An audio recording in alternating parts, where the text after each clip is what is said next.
ثور، جهان خاموشی. ژانر اکشن، ماجراجویی، فانتزی. کارگردان آلن تیلور و جیمز گان. فیلمنامه کریستوفر یاست، کریستوفر مارکس و استیفن مکفیری. بر اساس داستان ثور اثر استنلی و لری لیبر. تهیه کننده کوین فیج. کمپانی تهیه کننده مارول استودیوز. بازیگران کریس همسورث، ناتالی پورتمن، تام هیدلستون و آنتونی هاپکینز. موسیقی متن برایان تایلر. پخش از والت دیزنی استودیوز. زمان فیلم 112 دقیقه. تاریخ اکران نوامبر 2013. بودجه ساخت 170 میلیون دلار. کشور سازنده آمریکا. محل فیلم برداری کشورهای انگلستان، آمریکا و ایسلند. امتیاز فیلم در سایت IMDb 7.6.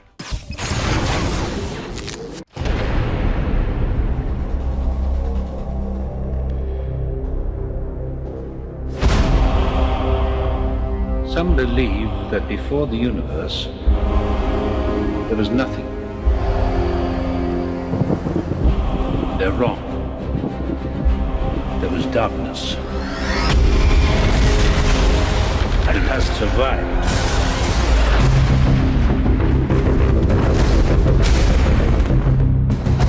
I gave you my word. I would return. What's gonna happen? Hold on. Wait, what? Jane!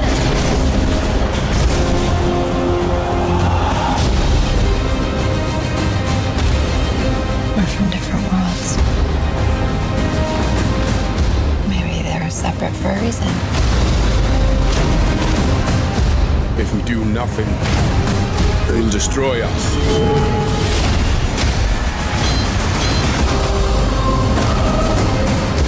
Ask yourself, what will you sacrifice for what you believe?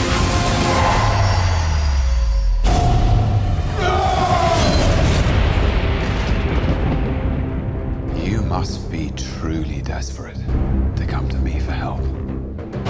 You should know that when you betray me, I will kill you. When do we start? در اپریل سال 2011 پیش از اکران فیلم ثور، کوین فیج مدیر شرکت مارول استودیوز اعلام کرد پس از فیلم The Avengers، ثور وارد یک سری ماجراهای جدید خواهد شد و کارگردان فیلم ثور کنت برانا اظهار کرد: من اگر جای مدیران استودیوهای مارول بودم ترجیح میدادم تا قدری صبر کنم و ببینم که آیا بیننده ها تمایلی به ساخته شدن قسمت دوم فیلم دارند یا نه. ولی اگر کمپانی مارول چنین اعلام کرده است، پس حتما قسمت دوم فیلم ثور به زودی ساخته خواهد شد.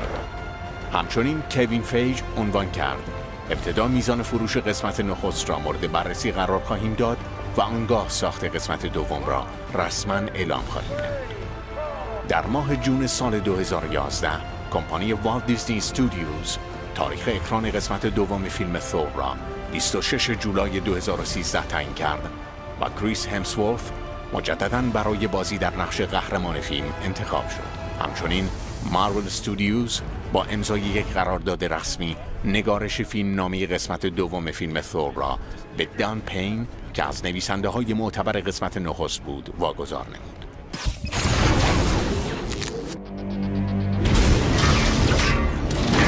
Thor is the god of thunder. He's from a place called Asgard, which is within the Nine Realms and another universe. Thor's brother, Loki, is this mischievous prince. You were made to be ruled. And at the end of Avengers, Thor takes them back to Asgard.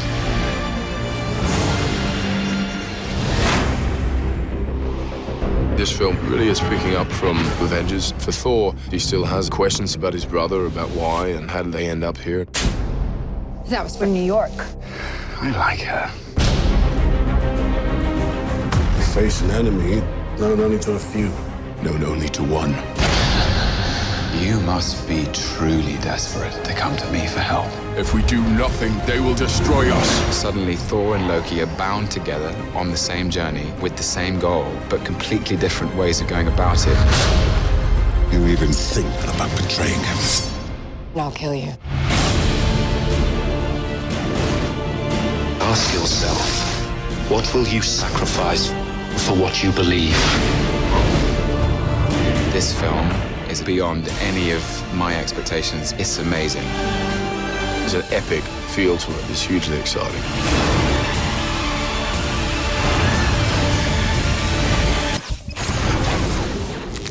در اکتبر سال 2011 پاتی جنکینز کارگردان فیلم مانستر و قسمت نخست سریال The Killings که از چندی پیش برای کارگردانی این فیلم با کمپانی‌های مارول استودیوز و والت دیزنی در حال مذاکره بود با آنها به توافق رسید و کمپانی والت دیزنی تاریخ اکران فیلم را به 15 نوامبر 2013 تغییر داد و همزمان مارول نیز او را رسما به عنوان کارگردان فیلم معرفی و همچنین از حضور ناتالی پورتمن در این فیلم خبر داد.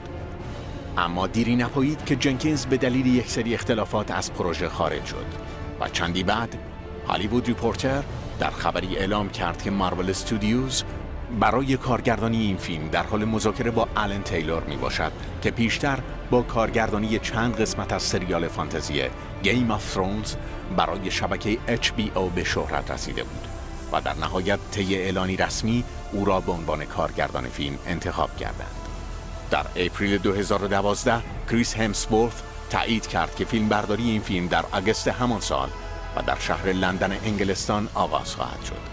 همچنین ددلاین هالیوود در خبری عنوان کرد که آنتونی هاپکینز بازیگر نقش اودین در قسمت پیشین کماکان در نقش خود ظاهر خواهد گشت. در مراسم بین‌المللی کتاب‌های کمیک سندیگو اعلام شد که عنوان فیلم ثور جهان خاموشی خواهد بود و همزمان ساکنین محلی بورنوود در سری انگلستان مطلع شدند فیلمی با عنوان First Day Morning در این محدوده فیلم برداری خواهد شد. چندی بعد کامیک بوک ریسورسز اعلام کرد پروژه Thursday Morning در واقع همان ثور The Dark World می باشد.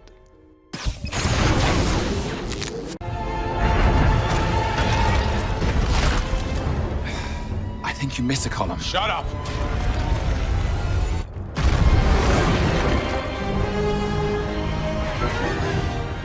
Look, why don't you let me take over? I'm clearly the best pilot. Is that right? Well, out of the two of us, which one can actually fly?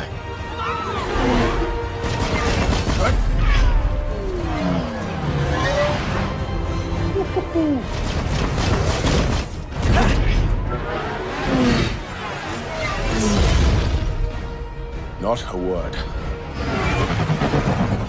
Now they're following us.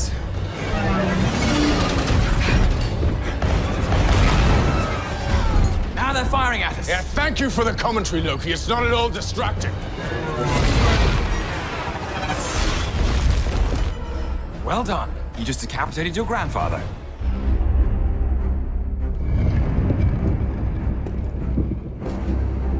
After all this time, now you come to visit me, brother. Why? In the wake of Avengers, Loki is lost, struggling to find a place within the family, struggling to find a place within the universe. It's that part of him which Thor appeals to. I need your help, but I wish I could trust you. If you did, you'd be the fool I always took you for. In this film, Thor needs Loki, so it's an interesting dynamic. Thor is basically bringing him back from the brink, re-recruiting him as Thor's brother and Thor's wingman, in a way. We face an enemy, not only to a few, known only to one. If we do nothing, they will destroy us. Conflict between brother and brother is one of the main engines of the Thor movies. You know, they can't stand each other, but they love each other and they need each other. It's just, you know, typical brothers, but heightened. You should know that when you betray me, I will kill you. When do we start? He's the villain, but we kind of love him, you know, and I think anytime we can do that, it makes it so much more interesting. There's a fun in watching Thor having to collaborate with someone that is probably the least trustworthy creature in the universe. He's someone who knows his true nature and is having a really good time. That was from New York. I like her. We need to be true to just how unpredictable and perverse this character is, but we have to take him somewhere we haven't seen him before. Loki's kind of walking the line where you don't quite know which side's he going to fall to. The son of Odin, born to be a king. You must be truly desperate to come to me for help.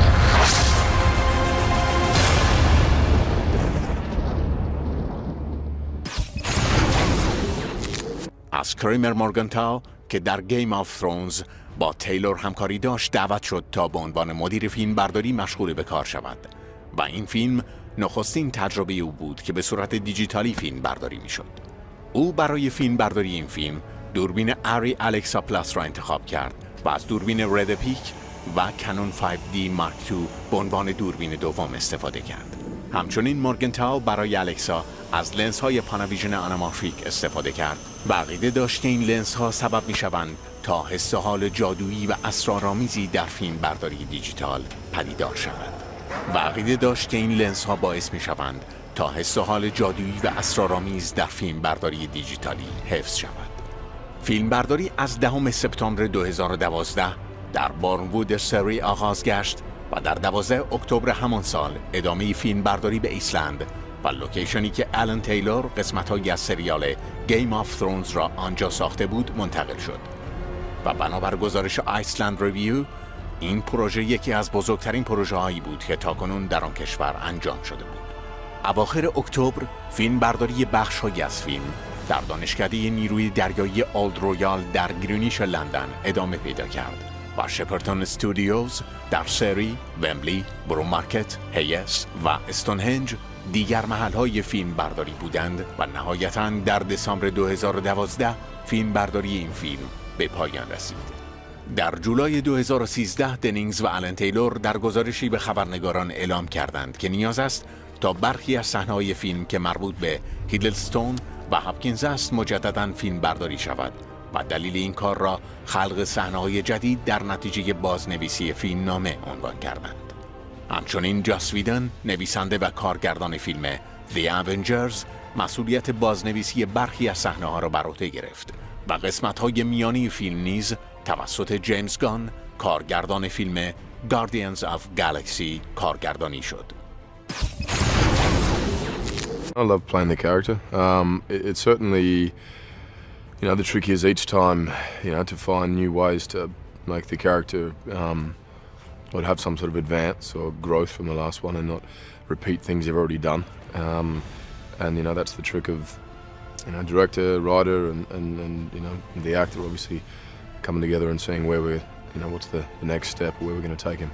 For Thor, it really is picking up from Thor 1 in a lot of ways, with the same sort of questions he still has about his brother, about why and how did they end up here and what happened to their relationship, and but the bigger picture being now Thor is stepping into the role of king, or about to potentially, and proving that he deserves to be there, and also understanding or coming to terms with the responsibilities that becoming king carries.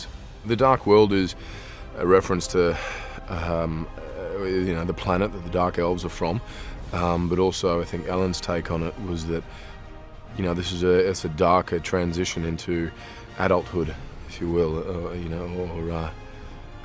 for Thor and him becoming king, and the darker side of growing up, I guess, and the maturity and the responsibilities and then the secrets, becomes very political about what the people of Asgard and the universe need to know versus what they want to know.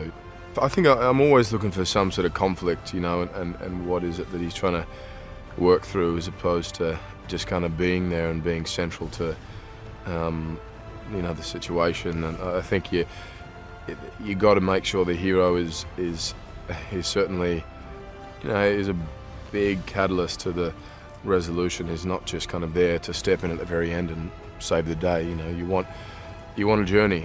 Challenge was not to repeat what we had in the first film, but at the same time, the conflict between Thor and Odin, I think, was something people seem to love, and so we found new ways of having them disagree. But it's a much more mature, respectful disagreement as opposed to the first one, where Thor was a young teenager. جلوه‌های ویژه فیلم توسط 7 استودیوی تخصصی از جمله دابل نگاتیو و لوما پیکچرز ساخته شد و بلر استودیو نیز مسئولیت آماده سازی صحنه‌های بخش‌های مقدماتی فیلم که دوران 5000 سال پیش را به تصویر می‌کشید بر عهده گرفت. تیلور انتظار داشت آسگارد در این فیلم طبیعی‌تر از فیلم پیشین به نظر برسد. بدین منظور دستاندرکاران فیلم به مدت 3 روز سوار بر هلیکوپتر با دوربین آری الکسا از سواحل نروژ فیلم برداری کردند که در نهایت این فیلم ها توسط کمپانی دابل نگاتیو با تصاویر گرافیکی که برای آسگارد تهیه شده بود ترکیب گردید. همچنین برای برخی از صحنه‌های فیلم نیز از تصاویری که در ایسلند تهیه گردیده بود استفاده شد و خرابه‌ها، کوه‌ها، کشتی‌ها و آسمان بعداً به آن اضافه شدند. Psychology of his physicality, his capacity for feeling, and God bless him, he's a complicated cat, you know. He's on one level this kind of off the rails psychopathic agent of chaos who exists in the mythology as a kind of wrecking ball,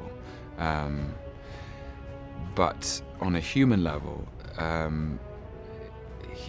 His psychology and his emotional landscape is very, very interesting because he's so intelligent and yet so broken. He still loves provoking people. He still loves finding and exploiting weakness. He's still selfish and vain and arrogant and proud, but he's also elegant and amusing and he's so full of charisma, and that's why I love playing him. Is that there's, you know, he's not just he's not all out bad guy. He's not scary in that way. He's someone who knows his true nature and is having a really good time. So that's kind of why I love playing him. Is there is an element of delight and joy at being bad, and I think that part of that comes from the fact that he's never had the responsibility of kingship, so he's a free agent, and now that he's adopted and he knows who he is, he feels possessed of a confidence that there is no other Loki in the entire universe. He's the only Loki there is, and he loves that.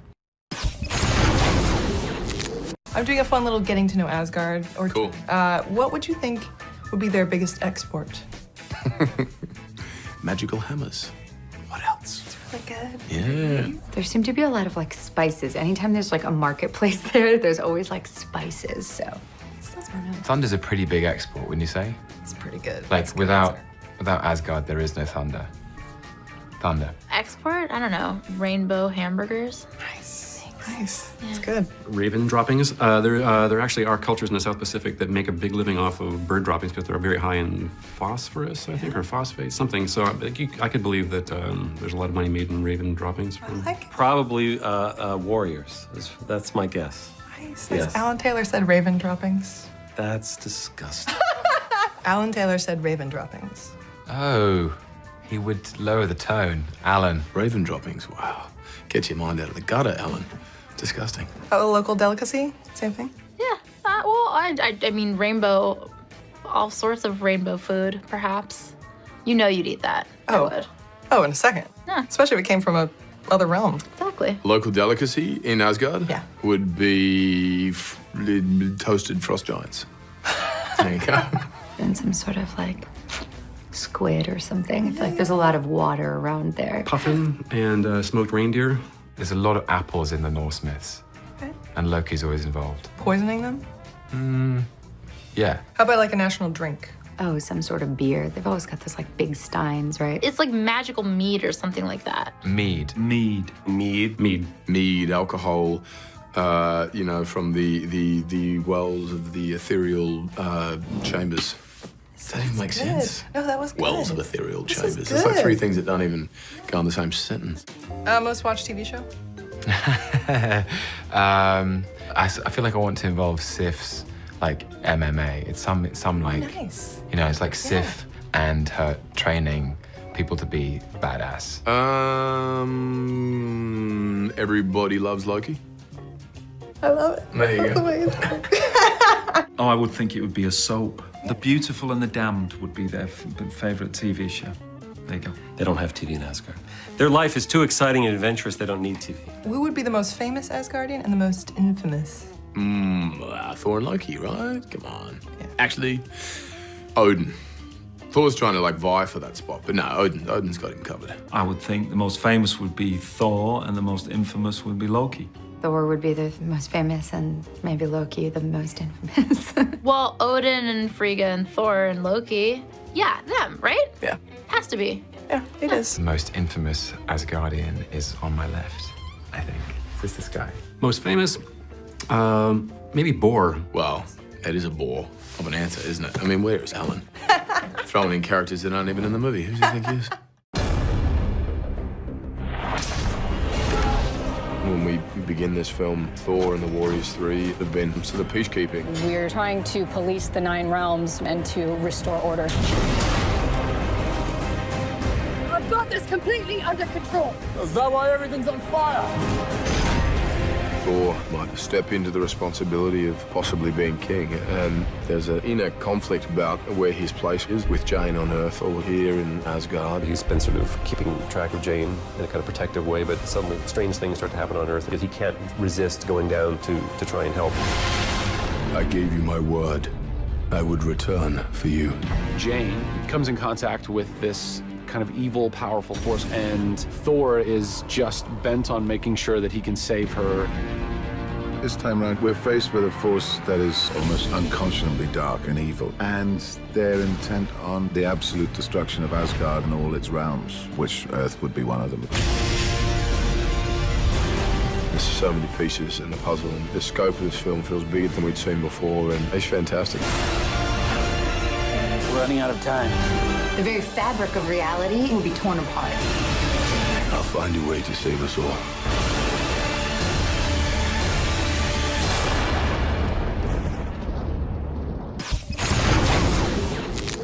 در نوامبر 2013 کوین فیج اظهار داشت که ثور The Dark World آخرین فیلم از سگانه‌ای خواهد بود که رابطه بین ثور و شخصیت لاکی را به تصویر می‌کشد. و 2 کمپانی آیمکس کورپوریشن و مارول انترتینمنت نیز اعلام کردند که فیلم به صورت دیجیتالی به فرمت آیمکس 3D تبدیل شده و آماده اکران خواهد شد.